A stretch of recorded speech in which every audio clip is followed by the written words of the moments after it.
Welcome to our first Rally for the Navesink meeting of the year. Looking forward to some exciting things in 2019. So we have an awesome agenda for tonight, but first I'm going to have Cindy come up and do the Alliance Partner. Oh, sure. Updates from Alliance Partners, and of course our Alliance Partners will be invited to share any updates that they would like to Sure. Yes, excellent. Thank you so much. Allison McCarthy, our coastal watershed. Sorry. Yeah. Yes. Kudos to all of you for coming out tonight. So this is the part of the agenda where we open it up to our Alliance members to have and share any updates or information from their organizations. As some of you know, or most of you I hope know, the Rally for the Navesink is a collaboration between organizations, municipalities, and citizens and businesses to address the problems that were affecting the Navesink, particularly the pollution problems affecting the Navesink that caused a downgrade of water quality in a certain section. And we have been working in a wonderful collaboration with the Department of Environmental Protection, three of whom are here tonight.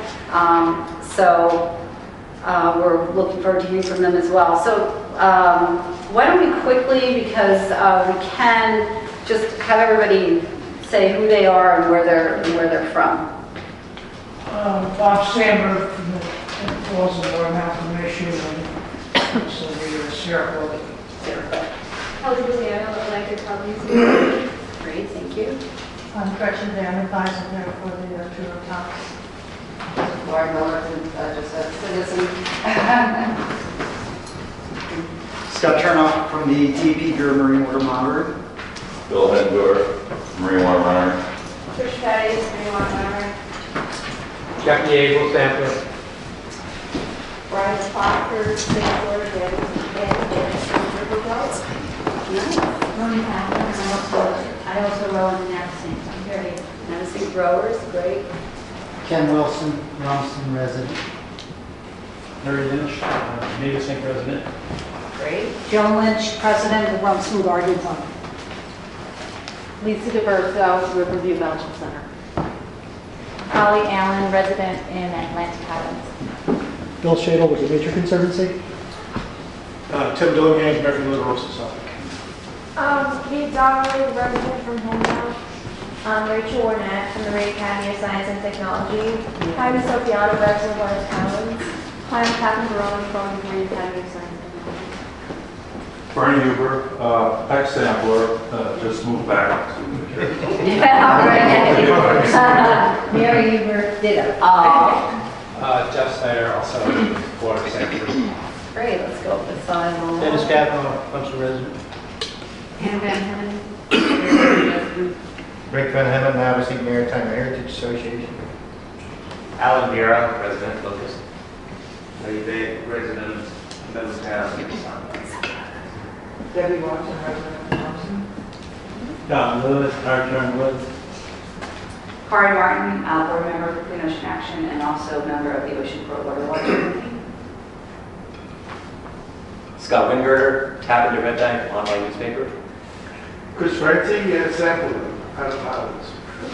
And Swarna, Clean Ocean Action. Welcome her. Thank you very much. So it's really great to see the spread of folks from all around the watershed. That's wonderful. Are there any organizations in the Alliance that have an update that they'd like to share about their organization, about the work that they're doing on the Navesink, that they'd care to inform everybody about, any meetings coming up or activities that are coming up?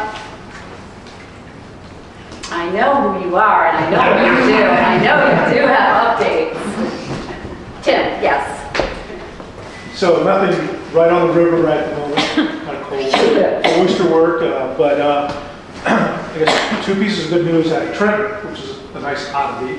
There was a bill passed today which authorizes the creation of stormwater utilities on a municipal level, very, very effective tool in place all around the country for managing stormwater, helping us get another tool in the toolbox to deal with the pollution. So I know the COA, the Littoral Society, has been very supportive of the bill. So it went through both houses today, and the governor's expected to sign it. And then last week, the open space funding bill was passed out of the Senate. Hopefully, the agreement's in place, putting it on track to be successfully passed as well. In that was an expansion of dollars that are targeted towards coastal areas, particularly around flooding, but obviously have secondary benefits in terms of water quality. Those same areas are places we don't want houses, are the ones that we rely on to clean water.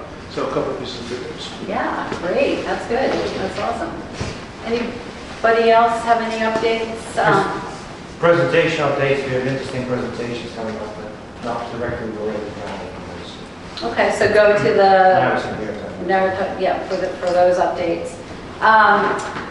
For Clean Ocean Action, I guess Allison will be talking about some of the activities going forward, but it's kind of related again. But I just wanted to, on the bad news side of things, the pipeline that's being proposed that goes from Pennsylvania, cutting through the state of New Jersey, then into Raritan Bay, across Raritan Bay, across all Lower Bay, out to the ocean, all the way over to New York, a natural gas pipeline to bring New York an incremental amount of natural gas was found by the federal government to be no significant environmental consequence by the Federal Energy Regulatory Commission. So FERC has given it its blessing. So now the only thing that can stand in the way between that pipeline is either the state of New York or the state of New Jersey through different permits that they will be they will need to be issuing, and there are a variety of them. And one that we are working on is the water quality certification that they're going to need to get in order to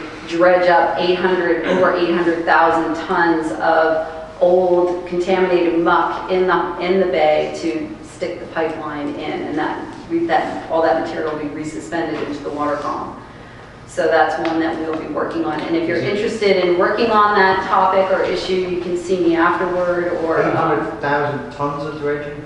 Is that it's 180,000 cubic yards, and a cubic yard is about a wet muck is about a ton. So 180,000 tons instead of 800,000? No, 800,000 tons. It's 800,000 cubic yards of sediment for that 23 point something miles of pipeline that they need to lay. All right, well then without further ado, I'll turn it back on Allison. All right, thank you thanks Cindy, and thank you for sharing. So our first presentation is going to be from Bill Shadle in the back. He is from the Nature Conservancy in New Jersey. He's the Coastal Projects Manager. So back a few months ago, there was a great article in the Two River Times that hopefully everybody caught for some background info about a property owner in Red Bank who actually got some funding to install a living shoreline along Navesink River waterfront. So we thought it would be great to get some more background on that project and invite Bill to come and speak to all of you. So I'll turn it over to Bill.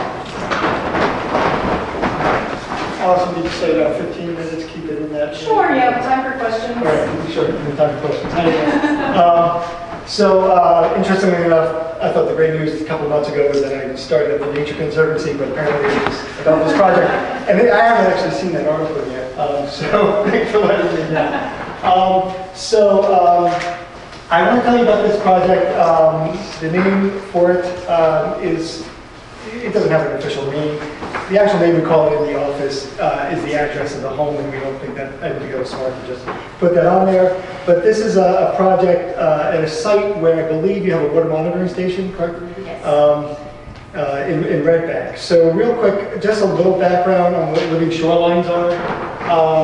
On the right is a depiction, graphic depiction of a living shoreline. On the left is a more traditional way to handle shoreline erosion. It is by armoring, usually with a vertical rigid structure like a bulkhead or something. And so the purpose, or one of the aims of living shorelines is to attenuate the erosion, or halt the erosion, but do it in a way that maintains sort of the natural shoreline, the natural processes, the natural slope, and sort of absorb the wave energy rather than reflect it. rigid structures, particularly vertical structures, will reflect the energy and you end up getting erosion in front of them. And the idea with living shorelines tends to be you want to break the wave energy, still allow that natural slope, so you can have basically the gradation of nearshore habitat for various species to live. And there's all different ways living shorelines are done, from very soft things that requires just placement of sand, maybe some plants, to biologs, to rock and other structures. And so I just want to introduce that idea. At the Nature Conservancy, worldwide, our focus is climate change.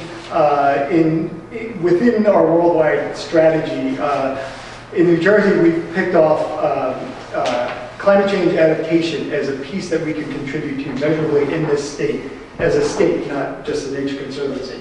And so adaptation includes things like living shoreline. So we're after things like nature-based solutions to coastal flooding, coastal and inland flooding. And living shorelines falls within that. A couple of years ago, we started a program called the Living Shorelines Incentive Program, and it's to provide some seed funding and other support to help get living shorelines sort of over the hump and to become a bit more mainstream in the practice of dealing with shoreline erosion. I'll get a little bit now into the site to give you an update. There's the Navesink River. The red dot is this location of the site. I'll go a little closer.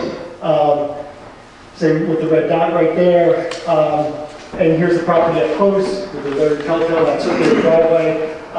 There's an easy way to spot it from the air. And the projects and the shoreline erosion issue is around here, and actually on this side too. There's actually a pipe here, a drainage pipe, stormwater drain from the city that causes some erosion along the side. Bill? Yeah. There's a laser pointer out there. Oh, there is. Is that the sampling location as well? Yeah. The pipe, yeah. Right When you there. sample, yeah, that's exactly what we can do. Okay. So here's that driveway looking out toward the Navesink River. And I'm going to look, I think, to the downriver, to the right, that river to the left next. So to the right, here's what the shoreline looks like. There's an old access to their dock. That's the erosion there. Looking upriver, you see more erosion. They have an old wooden bulkhead here. They also happen to have, so looking back at the property, when we were there, I visited the site in December. You can see here, this is the rack line. Basically, this is where a high tide came to. And that's going to actually, dealing with that is going to be incorporated into the design, or at least that's in the conceptual design so far. Along the side, this is looking out toward the river. The river's back there, the house is behind me, the house is back there. This is the erosion, what it looks like from that storm drain coming from the street. And that's the storm drain itself right there. Obviously not flowing very strongly at the moment. And this is the concept map that was developed by Princeton Hydro. So the property owners hired Princeton Hydro to develop an engineering firm to develop the design for this. This was the concept map that they developed preliminarily in the application to our grant program. And so I'll just explain it. This is going to evolve a bit, but there's this bright orange, yellow thing here is a berm to help with that high tide that's coming onto the driveway. Here would be high marsh plants, the green, the blue, low marsh plants. And on this side, to stop the wave energy, they have an oyster castle breakwater. I think what that's going to be is probably going to change over time, change before this is done, but something to break the wave energy. One thing I will tell people if this comes up in living shoreline consultation, living shoreline issues is if you have a problem, putting back what was there isn't going to stop the problem. So sometimes people have thought about, well, I mean, in a temporary solution to this could be simply put some sand on the shoreline and plank it. But if that's not going to, if the wave energy issue isn't dealt with, that won't happen. So often in living shoreline projects, what you want to try to do is attenuate the wave energy. So behind it, you have then quiet water, and in quiet waters, you can then establish things like salt marshes that are naturally what would be on our tidal shorelines. Salt marshes, by nature, form in quieter waters. That's just where they exist. On this side, along where the storm drain issue is, they have what are called jacks. It's like, I think, a concrete product. That's what they're proposing so far to deal with that issue there.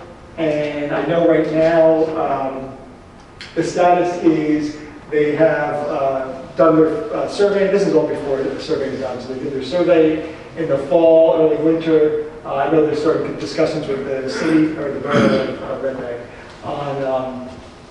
on the storm drain issue, because the city, I would think, you know, the city dealt with this in a different way, possibly extended it further into the river.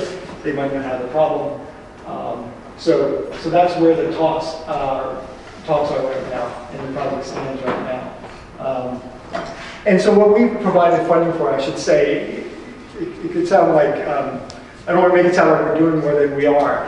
The program overall for this past year was $75,000 total. It funded parts of 4 projects. 2 projects got $10,000, one got $35,000, which was our max. Another got $20,000.